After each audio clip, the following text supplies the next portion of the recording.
welcome back to Beyond the Pew. Today I'm going to talk about, what do we do as parents when our kids have lost interest in the faith?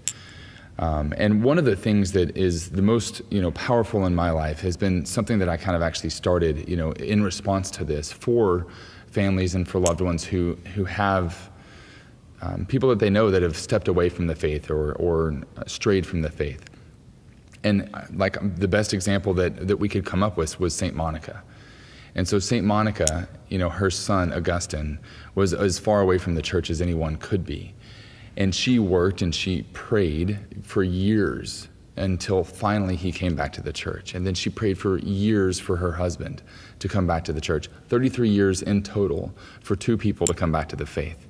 And I know as parents, for some of us, we get so impatient if it's just been a couple of months that our kids don't really want to go to youth group, or we're making them go, or it's been a year, that they aren't interested in their faith, or maybe your kid graduated from high school last year and like, as far as they haven't gone to church at all their entire freshman year at college.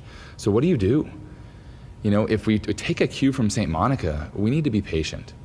We need to trust that God loves these kids more than we do. As a parent, it's hard to think that that's even possible.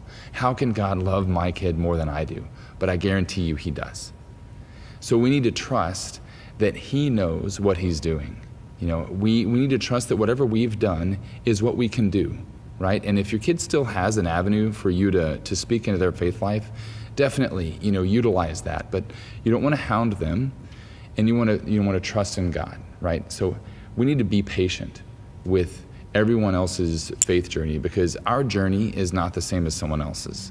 Where God has us on our path is completely different than where our kids are going to be. We can hope that path will be shorter and better and different than ours, but in the end, we need to be patient and we need to be trusting. St. Monica, prayed fervently for 33 years for her son to come back to the church, and he came back with a vengeance. He came back and became one of the most venerated saints that we know, and developed some of the deepest theological teaching that we have, in the church. And we can only hope that happens with our kids, right? But we don't even care about that, to be honest. We just want them back. So we will continue to pray for you, and we'll see you next time at Beyond the Pew. God bless.